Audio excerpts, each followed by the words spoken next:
क्या मुर्दे जैसा जीवन, जो इंद्री जैसा चाहे वैसा डाउन कर दे, जैसा चाहे वो हमें शोक दे दे, दुख दे। थोड़ा सा साहसी बनो। तुम भगवान के अंश हो, तुम कुछ भी कर सकते हो, कुछ भी। बुरा से बुरा, भला से भी भला। तो बुरा का परिणाम बुरा होता है, भला का परिणाम बड़ा होता है। तो आगे बढ़ो भलाई की तरफ। ये थोड़ा हमको कम अच्छा लगता है डाउन होना। भगवान के अंशों को थोड़ा दुख आया रो दिए, थोड़ा खुशी हुई नाच दिए। नाचना भी है तो ऐसी हिम्मत में कि भारी से भारी दुख में भी नाचना बंद नहीं होगा। रोना है तो केवल प्रभु के लिए रोना है, झुकना है तो केवल भगवत भाव में झुकना है। हमको कोई रौंद नहीं सकता, कोई झुका नहीं सकता। हम भगवान के अंश हैं। थोड़ा तो समझो यार, ये हम ही नहीं, हम सब जरा जरा सी बातों में ऐसे क्षणे रुष्टा क्षणे तो थोड़ी चीज मिली, फूल गए, थोड़ी गई, दैया दैया। ये हमारा जीवन नहीं। एक गंभीर स्वभाव बनाओ, एक उत्तम विचार बनाओ, एक उत्तम कार्यरत रहो। तुम्हें देखो अभी जीवन में चमत्कार आ जाएगा। बात समझो, ये बाहरी आशीर्वाद से कुछ नहीं होता। बचपन से सब देख रहे हैं, फल दे दिया। तुमने मान लो अभी एक जो अपने मन और इंद्रियों पर विजय प्राप्त कर लिया, वो विश्व पर विजय प्राप्त कर सकता है। और विश्व पर विजय प्राप्त के अपने मन और इंद्रियों पर विजय प्राप्त नहीं कि वो हारा हुआ है, तो कुछ नहीं है। इसलिए बात समझो। निराश होने के लिए मानव शरीर मिला है, पशु है क्या हम? अरे हम भूखे रह के, कष्ट सह करके, दुख सह करके भी मुस्कुराएंगे। हमारे पास ज्ञान है, हमारे पास भगवान का बल है। ऐसे ऐसे हम सोच में बहते चले जाओ, उसको ब्रेक लगाओ। तुम्हारे अधीन है वो, तुम उसके अधीन नहीं हो। जागो, अभी सो रहे हो, जागो, उसको अधीन करो। आनंद के धाम के तुम अंश हो, आनंद स्वरूप हो। आनंद के लिए विषय टुकड़ों में मारे घूम रहे हो। थोड़ा सा तो सावधान हो, धर्म से चलो। हमारी बात समझ में आ रही है आपकी कि नहीं आ रही? सच्ची कहते हैं तुमसे, सच्ची।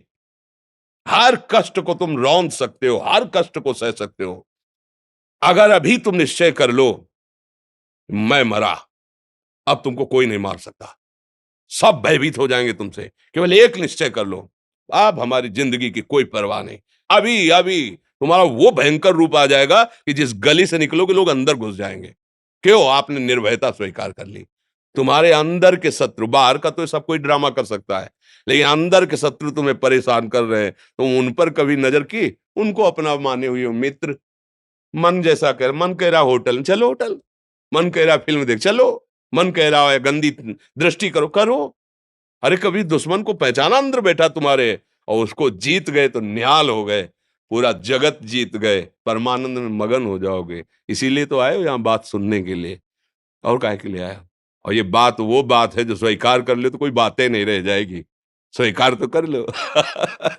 अभी तो मैं रिपोर्ट दे दी जा कि तुम्हारी दोनों किडनी खराब है। तो बिना किडनी खराब के तो तुम अपनी हालत ये बता रहे हो, अगर किडनी खराब की रिपोर्ट मिल जाए तो क्या करोगे? है?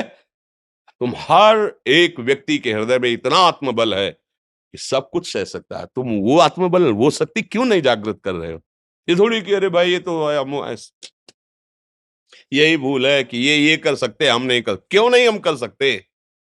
बड़ी सी बड़ी स्थिति जितनी भी बनी, चाहे भागवतिक बनी चाहे लौकिक बनी, हमारे लिए बनी, हम तैयार नहीं करते उसको, हम स्वीकृति नहीं करते। इसीलिए हर देश का नागरिक हर पद पे भारत के बैठ सकता है। ऐसे भगवान का बच्चा हर ऊंचाई पर चढ़ सकता है। थोड़ा आगे बढ़ो, नाम जप करो, धर्म से चलो। और शरीर जैसे जवान शरीर है, व्यायाम करो, जरूर करो। सुबह सुबह जब मोटरसाइकिल में बैठते हैं ना, तो पहले हाई रेस में नहीं डालते एकदम, खुल गई अब दौड़ लगाओ, तो ऐसे ही उठो 4 बजे, दंड बैठक आधा घंटा 1 घंटा, सब दिमाग ठीक होने लगेगा, सब ठीक फिर 1 घंटा जप किया। अभी देखो हाल, पड़े पड़े 9 बजे तक सो रहे हो, बेड में चाय पी रहे हो। क्या जवाली, क्या परमार्थ, क्या मनुष्य शरीर। हमारे जो नौजवान भाई हैं बहुत भूल में जा रहे हैं। मदिरा पीना, नशा करना, व्यभिचार करना, ये एक मनोरंजन बन गया है। और ये सबसे बड़ा जीवन का घातक विषय है। से उछल दे, तुम खुशी हो जाओगे।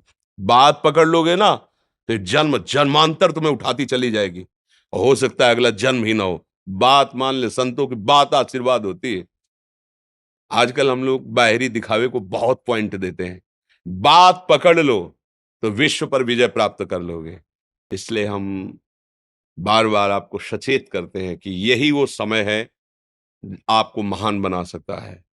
यदि आप संयम से रहे, जब तक ज्ञान हो तब तक ब्रह्मचर्य से रहो, कोई नशा मत करो, खूब धैर्यपूर्वक विचार करो, ये जीवन बर्बाद करने के लिए नहीं है। ये उन दोस्तों की दोस्ती के लिए नहीं है, जो हमारे अंदर ऐसे नशे डाल दें, ऐसी आदतें डाल दें, जिनमें माता-पिता, गुरु, धर्म, शास्त्र सबको रौंद करके हम गलत मार्ग का अनुसरण करें। नहीं, नहीं, बहुत विवेकवान। आप ऐसे दोस्त बनाए जो आपको गंदी आदतें सिखाएँ, गंदे व्यसन कराएँ, गंदी चेष्टाओं में ले जाएँ, हम तो हमारे फिर तुम दोस्त, हट तेरी दोस्ती क्या, हमारे दोस्त श्री कृष्ण हैं।